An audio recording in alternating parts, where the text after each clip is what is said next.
Most bankers aren't ready to help you until after their third cup of coffee. But with Central National Bank's after-hours service, you don't have to wait for the bank lobby to open to get help. You can contact us from 6 to 8:30 in the morning or from 5 to 10 in the evening, and we'll connect you to a real, live, local person who can answer questions and fix problems 7 days a week. Bank different. Bank Central. Central National Bank. Member FDIC. Dr. Tami Berry is sober almost 10 years now, and her story of sobriety, and preceded by her story of addiction, is absolutely amazing. Here's somebody who goes to school for pretty much most of all her life, is practicing medicine, becomes addicted to speed, always had the alcoholism, and she bottoms out. I mean, craters in dramatic fashion. What's she doing with her life now? She's giving back. She's a resilience expert and coach.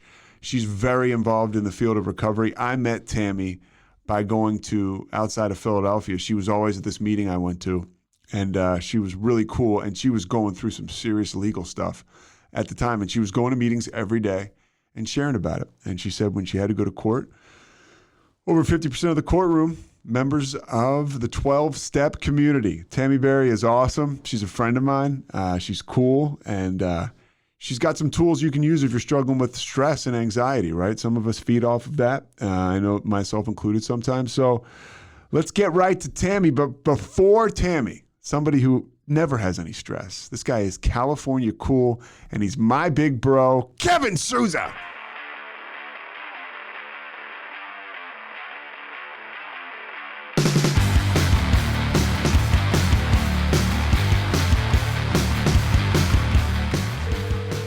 Good morning, Pete. Hey, Tami.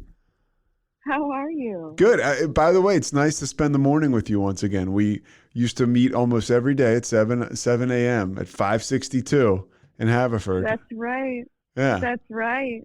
I miss that place. I've been doing the Zoom thing, but I've been there only a few times since, the era of COVID. Yeah, I miss that place a lot too. I mean, just being out of town. By the way, so Mike is a producer. Say hi, Mike. So that's Hi, Mike. I actually did listen to a few. Really? A few? Episodes. All right. Yeah. Make sure you subscribe and download, Tami. Come on now. Let's not play any games here. All right.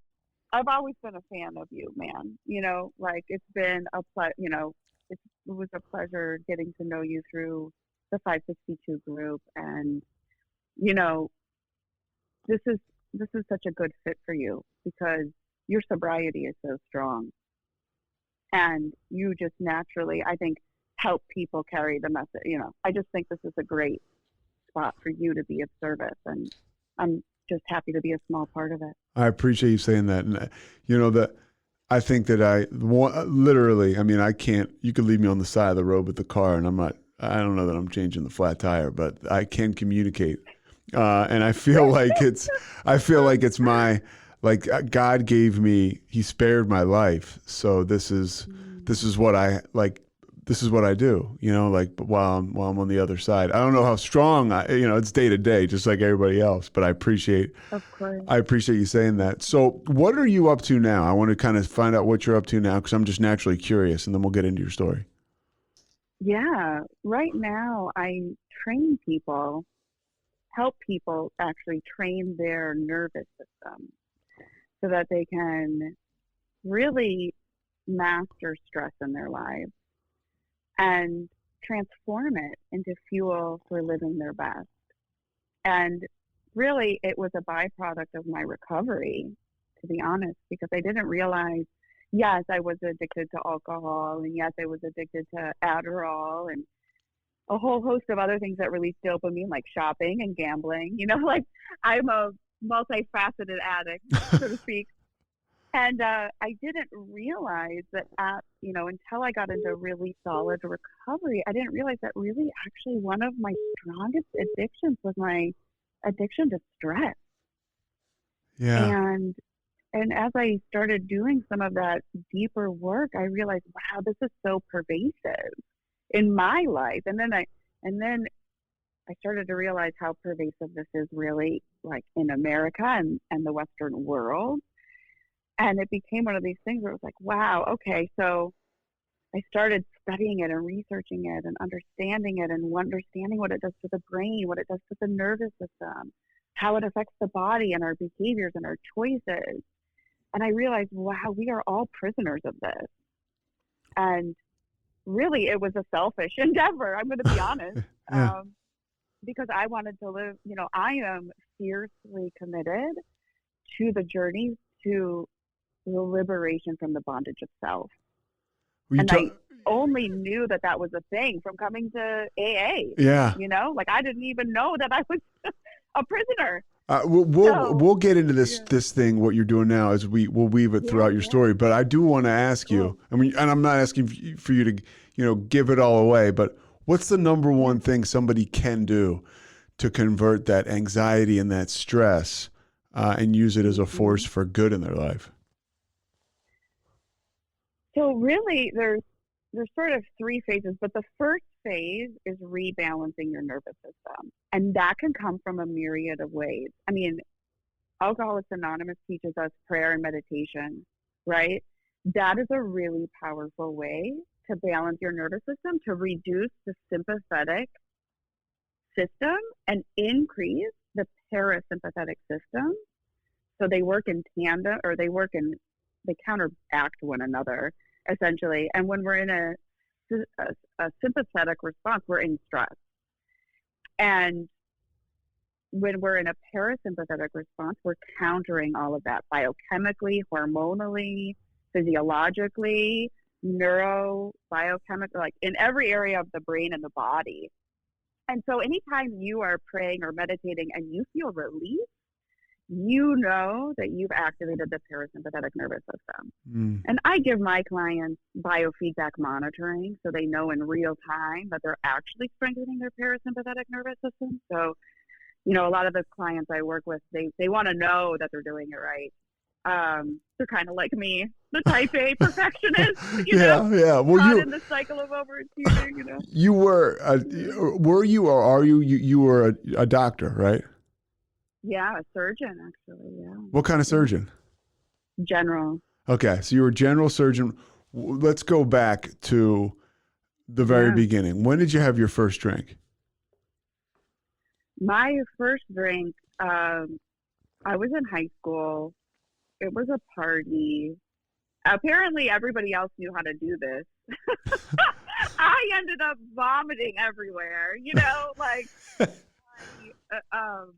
I was never a successful drinker, like from the jump. And for whatever reason, I thought this was my solution. But clearly, it never agreed with me. I never knew how to moderate. I mean, from the moment that I first started drinking, I felt euphoria. I felt relief from the anxiety, the stress, the sort of inner turmoil that I had been carrying for years that I didn't know. I didn't have a name for it. I didn't have language for it. But I certainly knew at the time that there was relief in the drink from it. And if it ended up with me vomiting and making a fool of myself, it didn't matter. Yeah, that's and that's that alcoholic stuff that we don't notice growing up. Like I drank, and people would draw all over me in high school, when I was passed out, and I didn't maybe I carried the shame underneath, but I didn't care. It was like, hey, when are we going to do this again? Because it makes me feel good. It sets off something in my brain that is freeing and gives me confidence. So what was the balancing act like for you as you drank, but evolved as a student? Like, how did you manage both? Yeah, I almost just have to admit that school always just came easy to me. Academic, and that sort of was ultimately how I got away with a lot, because you were just always smarter than everybody else. I mean, I'll say it, or it seemed like that. It just seemed easy to me, yeah, it was. And then I got into medical school and it was like, oh my gosh, I've done this before. And then I got into the operating room. I started doing my clinical rotations, and I just thought this was the coolest thing. And I could make my way through an abdomen like nobody's. It was as if I had done this before. It was a really strange experience. It was as if I was born with a skill set that other people had to work really hard to learn and master. And I sort of was given it in a way. Where did you go? Did you grow up in Minnesota? I did. Yeah. Yeah. See, I remember that. Yeah. So you grew up in Minnesota. So you go to high school there, and then where do you go to college? The University of Wisconsin. Oh, okay. Okay. So you go to that's a pretty big drinking school. Yeah. Well, every year I Madison. was there. We were the #1 party school in America. And then I graduated and it went to Florida State University. And I thought, oh, look at that. See, it was me. Yeah. If they had just hung on to me a little longer, they could have kept their standing. So you went to Florida State. Did you go there for med school or for? Oh, no, I didn't go to Florida State, but they won the #1 party Gotcha. school the year after I graduated. Okay. And so I thought, oh, see, could have kept your ranking. So you go to med school where? I went to Ross University. I decided pretty late in the game. I was starting to actually teach. I went to graduate school at the University of Wisconsin. I was studying Lyme disease and looking at the inflammatory process, which, now comes full circle. I realize stress is the greatest activator of the inflammatory process in the body. But at the time I was studying, immune mediators, really technical stuff. But during that time, I was a teaching assistant, and I was teaching at the medical school at the University of Wisconsin. I was a teaching assistant for physiology, and thought, this is so cool. If I'm teaching med students, maybe I should go to medical school. These guys seem cool. Yeah. And started reaching out to some of the academics there and found out basically like I didn't have a chance of getting in there because I had partied enough that my GPA wasn't really stellar. And University of Wisconsin was a top 15 medical school in the country at the time. And this was in 2001. And so I was like, oh, gosh, no, but I really want to do this. So I ended up going to a foreign medical school. Ross University is in the Caribbean. It's kind of moved around a little bit, but at the time it was in an island in a country called Dominica. Wow. And I applied and I got in and really, talk about a culture shock and a totally new life. And it's interesting because I still had willpower then. I really wanted to immerse myself in the study of medicine, and I loved it. And my drinking was more of a binge. It was like it would be after midterms, after exams. I would let myself go off the rails for sometimes several days. I would sometimes take myself to a different island so that my colleague, my fellow medical students wouldn't see me, like the hot mess that I would be.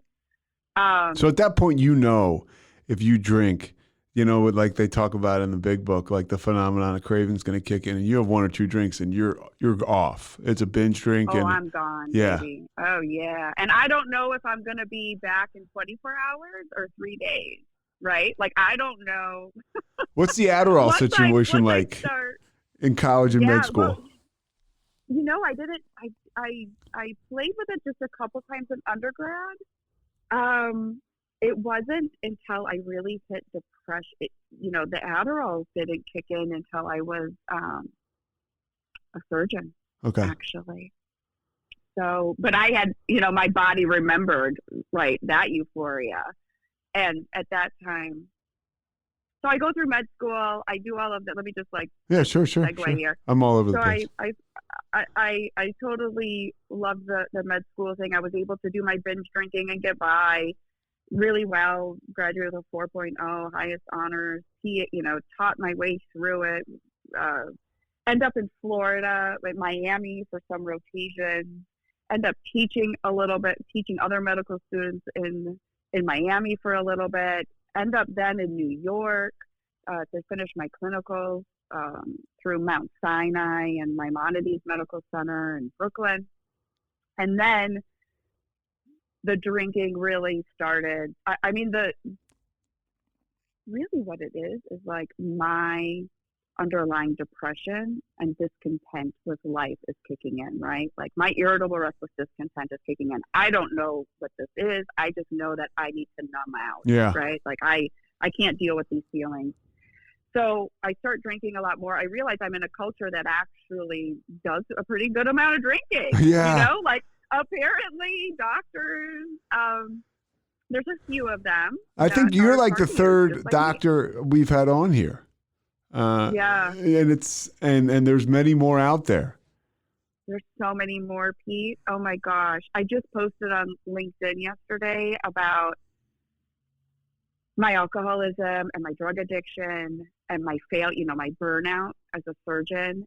And you wouldn't believe the response I've been getting from people privately, physicians, surgeons, healthcare executives. I'm learning that this is this is the dark secret. What do you think it is? Right now. I think that people feel trapped in a system that's very oppressive and demands a lot of them without supporting them as human beings. And I think whenever we're in a position where we feel helpless or hopeless, I mean, that's how I came into AA, man. Yeah. Helpless and hopeless. And I was restored to sanity, right? But when you feel helpless and hopeless and you don't see a way out, you almost have to numb out. You don't know that you're choosing self-destruction. You think you're choosing self-preservation in a system that will not adapt to your needs. But really what you're doing is you're signing off on a path of self-destruction that luckily some of us can come back from. Yeah, you mentioned that, like the self-destruction. That's I love when you say, you don't know what these feelings are, right? But they're there. And, I was numbing out before I knew that I needed to numb out, it was self-preservation, but I thought it was fun. And some of it was real fun, but some of it, most, if not, all, especially by the end, was a complete mess. But I mean, and I'm not a doctor, I'm not a med student, but there's that coping of whatever your situation is. But the stakes get so high when you're a doctor, because how long did you go to school? I mean, my whole life. Yeah. I feel like I'm back in school now because now I'm learning a whole new way to live. Truly, like every day I'm learning. And this is a great example, by the way, Tami, of somebody who, like, it's so hard to change your actions. It's so hard to change what you're doing, no matter if it's an esteemable thing like being a doctor, or no matter if it's an unestimable thing like, air quotes unestimable, like being an alcoholic. Like, you've got, I don't know, almost 20 years in the game educationally invested in being in the medical field, and then you switch gears. Mm-hmm. All right, let's go back because I'm all over the place. All right, take me back. We're in New York and stuff's kind of getting off the rails. Yeah, stuff's getting off the rails. I end up applying for my general surgery residency at that time. I end up getting my number one spot, which is what brought me here to Philadelphia. And that's when I started to really realize, I was able to put the drink down for like the first 2 years of my general surgery training because I was working 100 hours a week. Where were you? There was no time for it. It was like, I really do want to commit to this. I'm really doing this. And then I kept telling myself with every passing year that it was going to get better. It was going to get easier. It was going to get better. And this was sort of the fruit that gets dangled in front of, I think, physicians is like, hang in there. You're going to grind it out, but it'll get better. But I don't think that that's the reality anymore. I just think healthcare has become big business and it doesn't get better.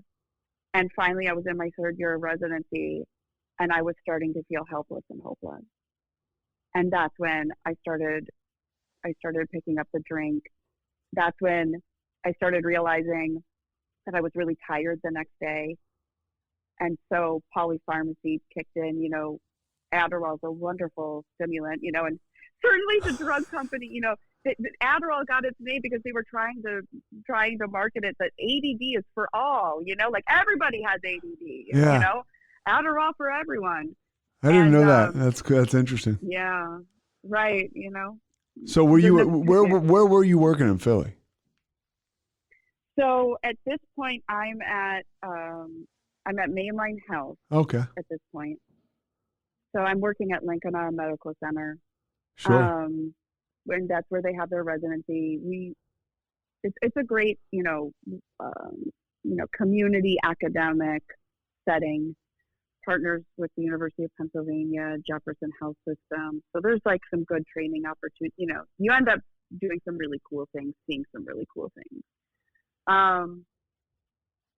And Are you like, by the way, so you're a Yeah. surgeon. Are you ever like, I can't believe, you're a resident, but like, are you like, I can't believe what I'm doing with my life? Is there any appreciation or gratitude for what you've accomplished in life?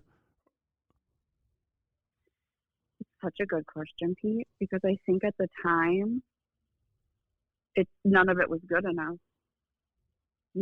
Like I learned later on that my pursuit of doing these things, like, okay, going to medical school, okay, that's the next, like, I was always looking for what's the next hardest thing I could do.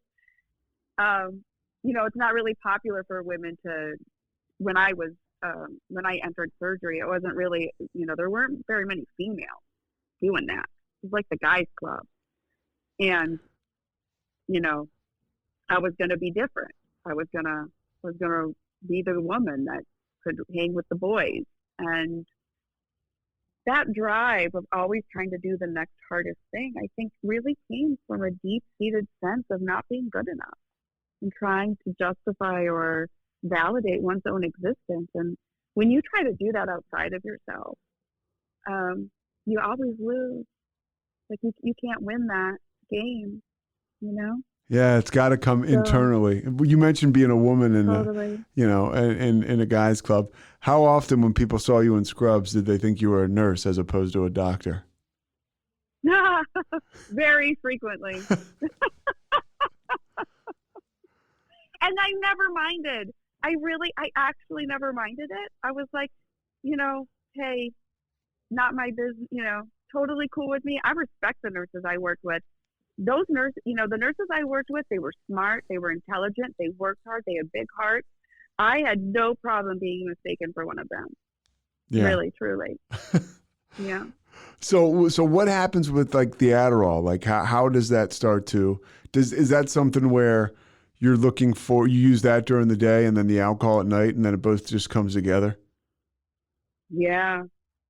Yeah. And, really the story gets pretty dark fast. I was getting it from my primary care physician at the time. And before I knew it, that had kicked into something else within 8 months of using it.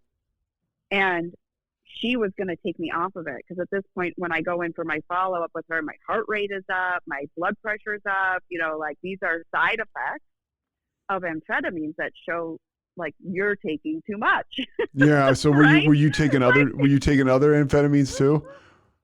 No, just Okay. what was prescribed. But I had gotten her to like knock it up a lot, and I was taking a pretty high dose. Yeah. Just from her, and then I started, because I knew she wasn't going to keep giving it to me. I started self-prescribing. Oh, so that you would write your own like prescriptions? Yeah. Not good behavior. Yeah. Not a good choice. But addict behavior. I mean, you basically just, Addict behavior. you've got a better, toolbox as far as that stuff is concerned than the average addict. And I think a lot of times people are like, oh, they just have a hard time conceiving the fact that doctors would break the law or the police officers would break the law. It's kind of how we're raised. And for the most part, right, doctors and police officers are great. But some of them struggle with mental health and addiction just like the rest of the world. Right. And they need resources. They deserve resources, And so you didn't have any resources. Why I like to share my story. Yeah. I don't have any resources. At this point, I have like no tools for living life, essentially. Yeah. All I know is that I'm in pain, and we are biologically wired. Human beings are biologically wired to avoid pain at all costs. This is the human condition, man. Like, I'm no different than anybody else. I just had access to things that other people didn't have access to. That's the way I see it, and as unethical as it was, and I had I had prided myself on being a really amazing physician and a highly skilled surgeon, and somebody who was at the top of their game all the time. So when this fall from grace came, because there's a major fall from grace here, it was devastating to me. You know, so I'm writing myself prescriptions. I'm paying cash for these now because the insurance won't even pay for these with how frequently they're coming out, right? And it gets to the point where my whole personality changes. Yeah. Pete, I've turned into like, I am hard on my team. I am riding people really hard. At this point, I'm practicing. I have a team around me that I'm working with, you know, pretty frequently, and nobody can stand working with me. The people think you're a monster. Yeah, like I had gone from this really amazing person to work with, like people loving it when I was on call because things would get taken care of, and to being like, avoid her at all costs, you know? Yeah. And that wasn't me, right? You know, like I mean, it was clearly that lived inside of me, but I turned into somebody I really, you know. It amazes me that person even exists in me, to be totally honest with you. Well, it's a sick. It's a sick person. It's an illness, it's and a sick person. You know, I was very, very sick. Now, you know, people say, "Hey, well, you got sober and everything. You know, everything's okay now with everybody. You make amends." It's like, no, dude. Like, I got to go turn myself in down in North Carolina because I didn't take care of a DUI. Like, the consequences stick with us. But yeah, they do. Oh man, do they ever? Yeah, as your story dictates. Yeah, so tell me. This part's gonna blow your mind. So, so it ends up like getting brought to the, you know, like the head of the hospital, right? They're like, I have multiple interventions for my unruly behavior, and like you're saying, behavior change is hard. Well, it's impossible when you're under the influence. And even when you get sober, you need a balanced nervous system to make any changes. Like that's absolutely a requirement. And so at this point, I get sort of caught. I take this, they have me pee in a cup finally after multiple attempts to get me to behave myself. And I'm just not playing along. I'm not being a good doctor. I'm quote unquote the disruptive physician. And I failed the drug test. And then it comes out, like I've been self-prescribing. I have a problem. How did you get caught? Immediately. I'm fired. Well, they had me.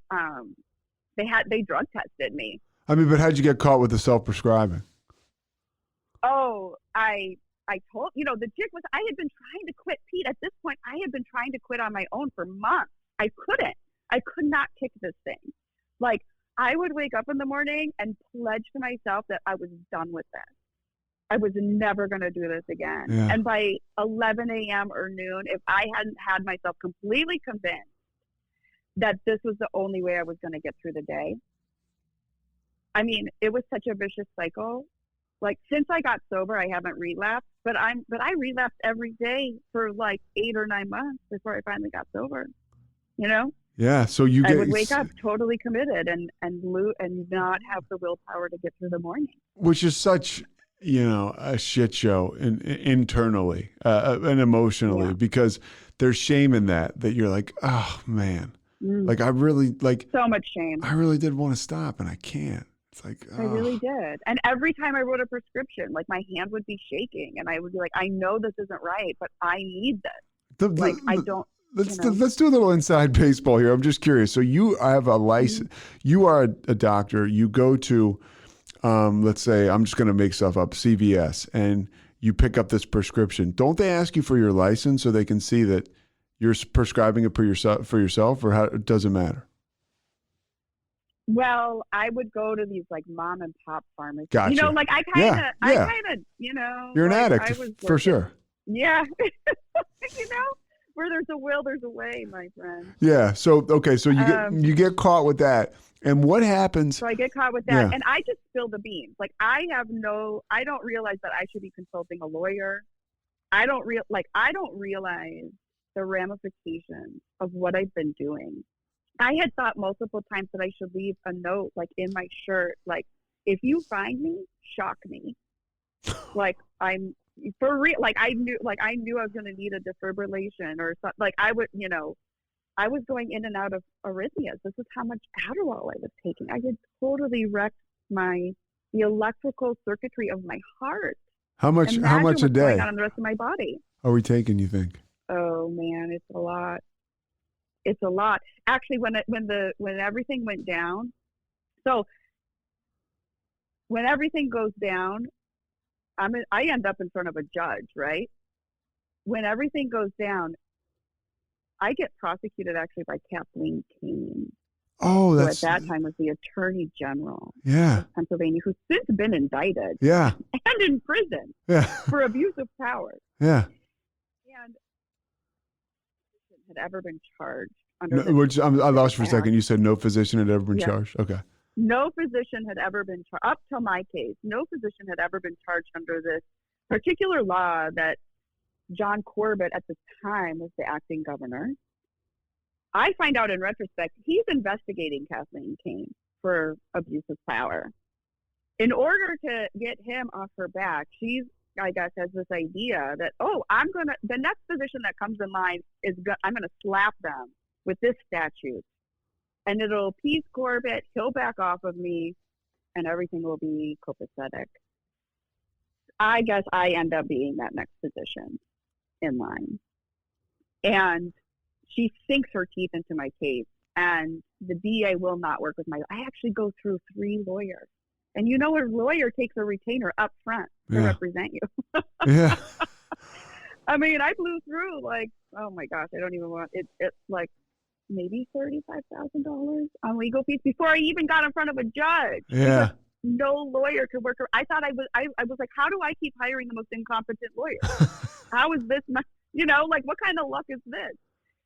And I'm sober over a year. I'm sober about 14 months by the time I make it to this point. And that is such a blessing, Pete. It is such a blessing, because what ended up getting me sober was when the medical board heard about this, they were like, you need to go into treatment if you're going to keep your medical license. So you were sober, but you hadn't gone to any kind of recovery. Is that what I'm getting out of this? Oh, I did. Okay. I went to rehab. Yep, I went to rehab. What's your sobriety date? April 23rd, 2013. Okay. And that's when the shit hit the fan. That's when I came clean with what was really going on. At that point, I was told to notify the medical board, which I did. I self-reported to the medical board. At that point, they tell me, okay, Dr. Berry, we've researched your case. You don't have anything, you don't have anything against you. It looks like you're very reputable. You do great work. We're willing to work with you here. If you go to rehab and you stay sober and you agree to a daily monitoring, check-in through what's called the PHP, Physician's Health Program. That's a racket unto itself. It really is. You pay them $800 a month to monitor you. You have to do everything that they say. I feel for anybody that's in that system. It is tough. And so I play the game, man, because this is all I know, right? I'm a surgeon. What skill set do I have that's translatable to anything outside of what I've trained my whole life to do? So I go into rehab, and they are telling me I have to stop drinking. And I'm like, oh, no, I'm here for the pills. I'm here for the Adderall problem. Yeah. I know nothing about alcoholism. I know nothing about cross addiction. I know nothing. And I'm a doctor, right? That's kind of crazy. And they were going to take my solution away, right? And it was the best thing that ever happened to me, man. And I don't think I would have done it if I hadn't done it under the guise of keeping my medical license. Because I didn't love myself enough to choose sobriety. I didn't know the gifts of sobriety. I didn't know what life was going to be like on the other side. I just knew that the only thing at that time that was my solution was the alcohol. And it was all that I had left. What were some of the changes you underwent when you were in treatment? Where'd you go to treatment? I went to a physician's recovery thing out in Chicago. Okay. Yeah. And what starts to change when you're there? well, I stopped having, then I have to work through the cravings and the feelings. I cried, man. I didn't know that I had been suppressing and repressing feelings basically my whole life. I cried. I cried every day. Yeah. I Yeah. cried. Oh, I cried. And it's good. It's the best. You're Mhm. crying. I mean, I was big time into Adderall. So like you actually rest and sleep when you can, when you're not out of your mind. And like, it's like the deepest sleep you've ever had in your life. Yeah. Yeah. And it's amazing the emotions that come out of us when we're not pouring alcohol and drugs on it. And it's hard to get through that initial period, which is for me why I needed to go somewhere. I couldn't stop on my own. Mm-hmm. And being inside an institution, you can dress it up any way you want, but being inside an institution was paramount for me as far as, getting sober, because I just needed to be away from everything and not have any options. And I actually spent my birthday in there in rehab. And so were you married at the time? And that was a gift because I hadn't been sober. I don't remember a sober birthday. Like I must have been I mean, seriously, I must have been probably like 18 the last time I had a sober birthday. Were you married then? Married yet? No. And I warned him. I was like, you're going to want to leave me now. Like, this is a sinking ship, man. Like everything that we've been living, the whole life that we've been living up until this point. And it's amazing how much I hid from him, like he didn't really understand what had been going on. And I tried to give him an out, like you can walk away now. And that guy, would you believe it? He stuck around. Look at you now. So what starts to change? Yeah. What starts to change when you're in Chicago and what starts to work for you as far as sobriety and 12 steps are concerned? Well, so I go to the first day that I go into rehab, they recommend that we go to, AA meetings.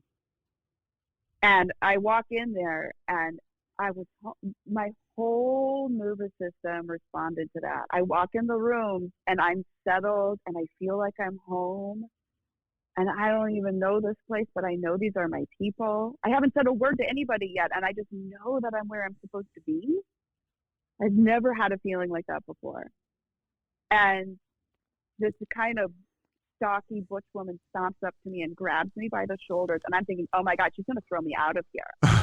Like she's going to tell me I don't belong here or something, or I'm not welcome here. And she gives me a little jostle and she gets me to look deep in her eyes. And she's like, her eyes are like penetrating mine. And she just looks at me and she says, we will love you until you learn to love yourself. And she walks away and I'm weeping. I cried that whole meeting because I realized there was truth to that. There was truth to that. I actually went back to Chicago after I leave there. I come back to Philly. I go back there a year later for like a sober conference, these recovery conferences that they have. And I see her there, and I'm so excited to see her because it was such a pivotal moment of my recovery. And she doesn't even recognize me. She has no idea who I am, Yeah, and that's happened to me before. This is what it is. We have no idea whose lives we touch in the fellowship. We have no idea who, it's just. Taking like 2 seconds out of your day after a meeting instead of running out of there, which is what I'll do, or sticking around on a Zoom and just chatting with somebody that's new or somebody that's going through something. I know that there are many occasions like that kept me going. And that's a great, I love you telling that story because it's a great little nugget for people and a reminder for people in recovery to go out of your way, to be of service, right? Our primary purpose is to stay sober and help other alcoholics achieve sobriety. I choose to forget that every day until I decide to remember it and get my ass busy. So how does and I've talked to other people about this that are in your profession, but you got a lot of ego being a doctor. And like you have been found out, you're busted.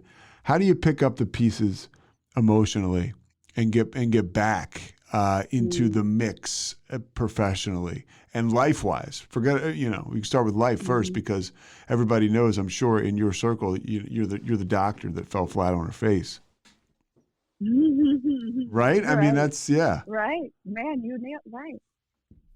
The greatest gift that ever came from all of, truly one of the greatest gifts that has come from all of this is when you're stripped of everything you think you are, you finally discover who you really are. Because I was so connected to these identities of success, prestige, financial security, everything I thought that I wanted, that I got, wasn't actually what I wanted. And when I was stripped of all of those false identities, I was left with who I really am, which truly is a direct extension of divine source. Right? I came to realize that the God I am searching for, I get to be an embodiment of that essence. Yeah, like the sunlight and of the that spirit. Happy, joyous, and free is an inherent to the human condition, and that is who I get to be. I get to know who I really am and be an expression of that when I release everything that blocks me from knowing that. When you see happy, joyous, and free is what a part of the human condition, what do you mean by that? I mean, we're born that way. I have a 3-year-old daughter now. Yes. If I don't tell you this girl is happy, joyous, and free, right? Yeah. She is, we are born that way. We are born that way. And it's actually the stress that we accumulate to our lives that dampens our ability to be true expressions of that. And it's like there's this phrase of like, we peel back the layers of the onion, which is really, we shed our shame, we shed our guilt, we release our remorse, we do the work to understand our character defects, which really are just our human instincts run riot, right? So we do all of that work, and what we're left with is a being that is truly happy, joyous, and free. We don't manufacture happy, joyous, and free. We are it. And our work is to release anything and everything that prevents us from being true expressions of that and experiencing that in our own lives. My buddy Scott says, excuse me, this program is about, maybe it's not, I think it is, Scott, getting rid of stuff. It's 100% getting rid of stuff. Yeah. Ernie, my buddy Ernie says that. This is about AA, you got to get rid of all the bullshit. You got to get rid of it. And that enables you to have the happy, joyous, and free. And to let the sunlight of the spirit come through you, or whatever you want to call it, to touch others, because that's the deal. Mm-hmm. Yeah. The gift of desperation. Oh. That's how I found God. Yeah. Right? That's how I found real life. Yeah. Yeah. And when I was down and out and I wanted to give up, I tried to give up several times. There was something within me that was just rise to the occasion. And I just knew this isn't the end. This isn't the end. This is part of your story, Tami. This is not your story. This is not who you are. And we think that we are our identities. We think we are the things that surround us. We think we are the thing, that our value is based on what's in our bank account or our asset, list. And we are so much bigger than we ever know that we are. Like we are, there is so much more to us than we'll ever truly know. And I just want to keep exploring that and playing in the realm of like, what am I really capable of? And having my daughter has totally it has helped me realize if I can bring a fraction of the love that I have for her, for myself, anything is possible. For me, we flourish when we are steeped in love and support and care. And that's what AA gave me. Yeah. It's what AA gave me. I walked into that courtroom and half that courtroom was full of people from 562. So what? Yeah. So I remember now you're going to meetings and you're you're changing your behavior. You're there every day at 7 a.m. Every day. Which I think people, I always have my own little theory on people that go to morning meetings are winners or trying to be winners or trying, you really mean business because you want to get, it's a first priority, right? Before you embark on your day. And you're really making recovery a priority if it's the first thing you do pretty much. And because days get out of hand, whatever. So I saw you there every day at 7 a.m. What's the status of your medical license? You did not you were trying to get it back, right? No, I actually wasn't. I have not tried to get it back. It was taken from me because of this felony charge. Okay. That I had for the writing of the script, and they thought I was taking so much that I had to be selling it. Like there was no way I had survived. Do you know that I had the same thing? There was a guy who I used to get Adderall from. Oh yeah, and he was like, they were convinced I was selling it, and I was like, it's like no, it's really all for me. Yeah. Right. Yeah. Crazy stuff, man. We're so blessed to be alive, Pete. I know. It really is something. And so a part of me knew I was never going to have the courage to leave a life in medicine. And part of me knew, I've always known that I was meant for more. Not more in an achieving, being more way, but that I was meant to have a different impact and help people in a different way. I really see the work that I do right now is I'm still a healer. I practice a different kind of medicine. Oh, you're on fire. I'll tell you that right now, just from talking to you. And it's you've got it going on. I mean, you have that attractiveness to your sobriety, and it's like you can tell you're in the middle of something really cool. Oh, thanks, Pete. No, it's true. You can tell because I get to trudge the road of happy destiny. Yeah. With amazing souls like you, my friend. Yeah, well, thank you. This is not a solo job. This is, like anything that I do now, I know that I carry, there's this phrase, I see further because I stand on the shoulders of giants, right?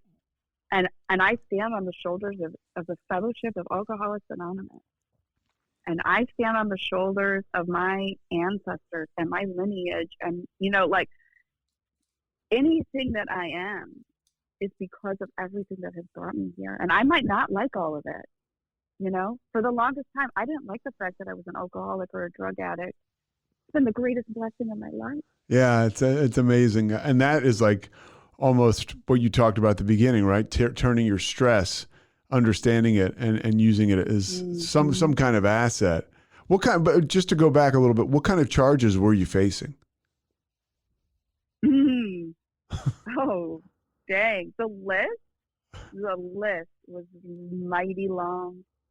I was facing at the end 28 years in prison. Jeez. And $380,000 in fines. Yeah. And you're going to meetings every day. I didn't know that it was that deep. So you're going to meetings every day. Yeah. And that's the beauty by the way, of Alcoholics Anonymous. You can be in the middle of a complete and total shitstorm. But if you're going to meetings every single day, you're working the steps. There's God in your life or your higher power. And you can get through just about anything. Oh, you can? How about anything? You can get through anything, not just about. I always want to sell short. Yeah. Anything. No, you can get through anything. You can get through anything if you're surrounded by love, support. I mean, that's what it comes down to. Did you ever have any mishaps in the hospital, like when you were working, like performing surgery or anything? Like, never. Yes, but it's 28 years we're looking at. So what the hell happens? Yeah. So, I mean, I've got physicians there, testifying on my behalf. I've got people, it was wild. And the judge even says, I don't want to have to do this, but because the case was being driven by Kathleen Kane, like there was no negotiating here. And he ends up, waiving the fines, because I still have school loans, which are, not quite that high, but rather high. Yeah. So it's like I've already got fines basically to pay. And he puts me on probation for 5 years, which ended up getting reduced, I guess, to something like 3. And that was it. And because of the felony charges that went along with that, it was an automatic loss of my medical license for 10 years. Oh, okay. And so we're still 2 years out from that, for me being able to get it back. Do you think you will try to get it back? No. You don't think so? Okay. No, that's not. That ship has sailed. I'm on a new ship. Yeah, well, it sounds like it. So talk to me. How did you find yourself here? How did you redirect? Is that a spiritual thing too? Because again, and I know this from my own experience, you can look, if you have a little bit of training and some skills, you can have absolutely really nothing going for you on paper, but you can go to meetings, get spiritually fit, start to believe in yourself, have self-esteem, and completely be just accomplish or have the balls to try to do anything. And the next thing you know, you're in the middle of a new project like you are now, and you're achieving success. How did you get there? One day at a time. I could have never imagined that this is my life. I could have never, I always hoped that I was given an opportunity to positively impact people. I always hoped that I would be given an opportunity where I could continue to leverage, the understanding of the human condition, the human body, the human, and to help people achieve what's possible in terms of human potential. Because I'm interested in those things, I'm interested in radical success that's on my terms. Because when I'm trying to live somebody else's version of success, I'm never actually successful. So I had to do the deeper inner work, which is like, what does success even mean to me? What is a successful life? What did you come up with? I had to get really clear on that. And it was really like having friendships and family that I care about, that I'm connected to. Because I had been I was a shell of myself, Pete. Like, I wasn't an actual participant in any of the relationships in my life by the time everything came down, Oh, yeah. I want to know myself. I want to be connected to myself. So how do you work with clients today? So today I work with clients who I have an 8-week training program. Right now, my signature course is Stress Mastery Academy. And people come in who are interested, like you were talking about before, like how hard it is to change our behaviors, how hard it is to show up as a different person. There are 3 phases to this training program in 8 weeks that people learn to rebalance, repattern, and reprogram their nervous system so that they have everything they need to continue to evolve and grow into the best version of themselves. And it's a system that's repeatable over and over. I've used the system to help me in my later stages of recovery when I could finally get my marbles back and could understand what had happened to me. Yeah, it takes a little while. It takes a little while. But definitely my signature program is not for people in early recovery. I'm going to put that out there. This is for people that have been in recovery for at least a year who recognize that maybe stress might be a huge component. But it is for people in recovery, specific to recovery. It's specific to anybody that recognizes that they could have an addictive relationship with stress. That it is creating for them habits of thought, behavior, and action that are not congruent with their greatest good. Do you think the people right? that have Go ahead. Go ahead. Finish your thought, because that was interesting. Oh no, I was just going to say, you don't have to be an alcoholic or an addict, or an Adderall addict, for this system to work. Yeah. Do you think people are kind of because when you create the stress, you kind of create like chaos. I've done it myself, and then you know, that's kind of like people kind of get a rush off that, because when everything stops moving, you're just left with yourself. Mm-hmm. And a lot of times. And biochemically, those are very addictive chemicals and hormones, right? When we're stress releases things like epinephrine and norepinephrine, which are the natural stimulants of the body, right? So you get that rush like you're talking about. And then, you know, then we're releasing cortisol, which is the stress hormone. And this starts shutting down certain, you know, we don't digest food well. It shuts down the way that we think. It reduces blood flow to the cortex of your brain. And then the energetic demand goes to the more central parts of your brain, which are always territorial, selfish, fear-based. You're in survivor mode. And those circuits end up being self-perpetuating if you don't know how to break the cycle. Right? So it just keeps going and going. This is why it's such a gift. Oh, it just keeps going and going. You've got to disrupt the cycle if you're going to free yourself from this ongoing cyclical pattern that it creates. What's the first thing somebody should do? Yeah, you spiral. What's the first thing somebody should do that's listening to this and is struggling with major anxiety, and they're like, wow, listening right now, and they're like, maybe I'm addicted to it. Maybe, you know, what do they do? Yeah. Well, the first piece is to recognize when you're caught in it, right? So awareness is the greatest liberator of anything. You want to change anything in your life, you're going to have to develop a little bit of awareness around it. And to do that with kindness is always, you know, I like to strongly encourage people that kindness and compassion are always like part of the solution. And so it's like recognizing that you're caught in it and not beating yourself up. You do enough of that. Yeah. Try something else.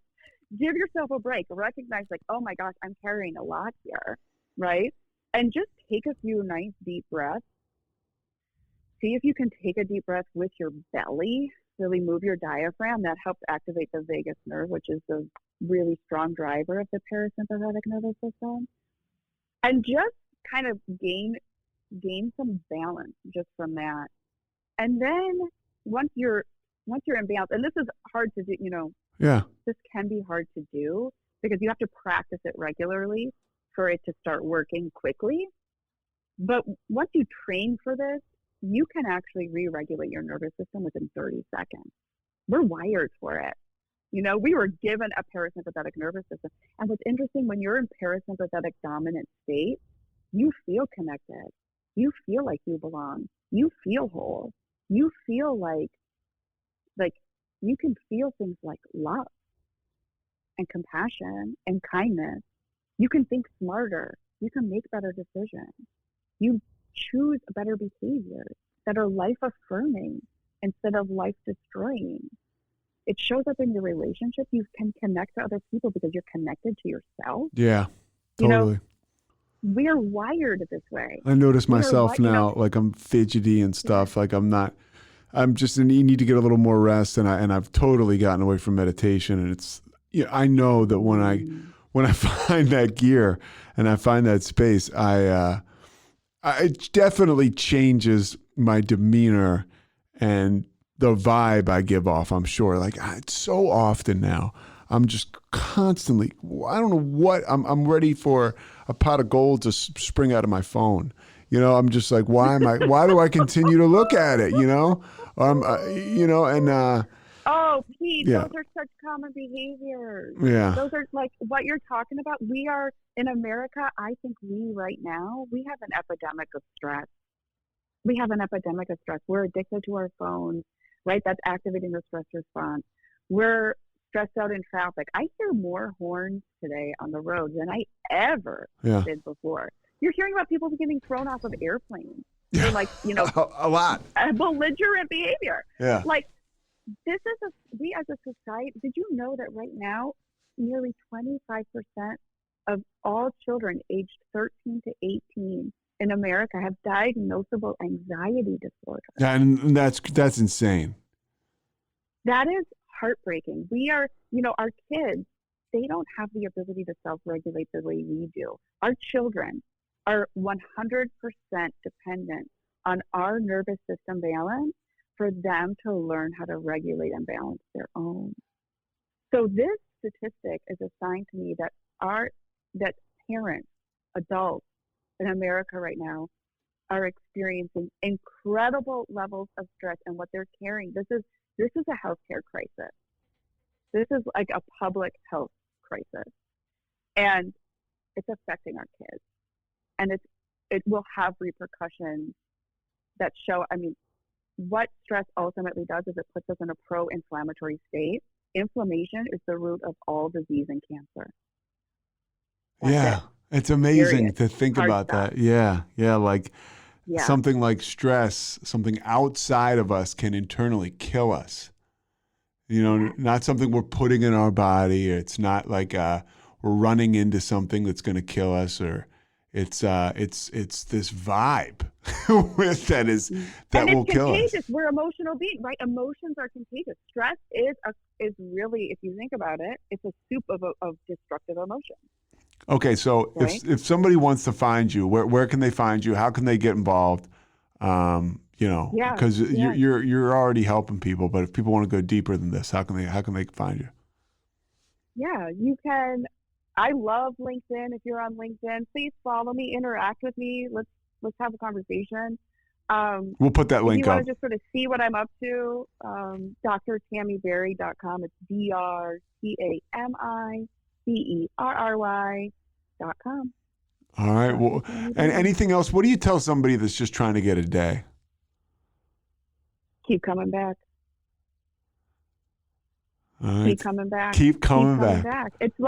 It's like, and there are no shortage of meetings, right? Like, at one point, you're saying you saw me every day at 7, and then, if we talk to the next guy, you'd be like, oh yeah, I saw her every day at noon at midday. Yes. And then if we spoke to somebody else, they'd be like, oh yeah, I saw her every day at 6 p.m. If you're trying to get a day, immerse yourself in recovery. I'm happy you said that. I'm happy you said that because it's one of those deals where it's almost like, I drank, I smoked weed, then I took speed, then I did coke, and then hallucinogens and everything else under the sun. And there's doors you walk through, right? Like normal is what you're used to, right? Like eventually it's just what you're used to. Mm-hmm. And if you can make normal, because people are gonna be like, there's no way I can go to 2 meetings a day or 3. It's like, yeah, you can. If you're brand new, or if you're going through crisis and you've been around for a while and you don't want to sit with yourself, smash the ego and just knock them down, meeting after meeting. Now, easy for me to say, I haven't done that in a while, but I have done it, and I know I felt awesome in doing it. There's no better way to kill time if you're an alcoholic looking for something to do, because a lot of times people get sober, they have the gift of unemployment, they're not in a relationship because they've blown all that up, and maybe you're living with your parents, or you're in a weird situation. Get to meetings. It's I'm really happy you said that, because it's you're somebody who I think after listening to this, people will be really impressed by. And it's like, yeah, like it's not so out of the norm or crazy to go to a couple meetings a day if you have the time and if you have something going on. Oh yeah, we need it. We need each other. Like you might think that you're weak for needing AA, but you're really actually giving AA a gift, because AA needs you. Yeah. It's like, what can we bring to it rather than what can we take? What can you bring? Exactly. Yeah. Exactly. I love, sweet Marianne used to say, yeah, God bless her. Yeah, for real. If you don't feel good, go to a meeting. And if you feel good, go to 2. Because if you don't feel good, you need a meeting. And when you feel good, the meeting needs you. Man, that's awesome. She was a legend. This is a woman that used to sit in the front row at 562. Yeah.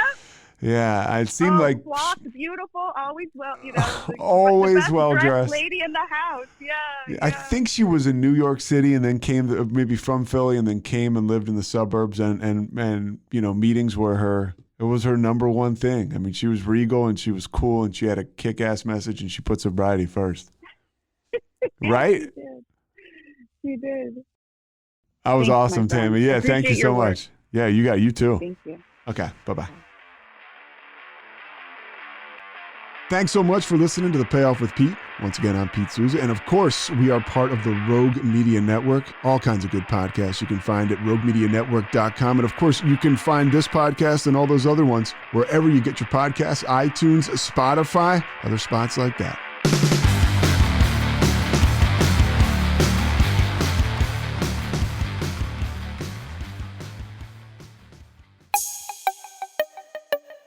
This has been a Rogue Media podcast.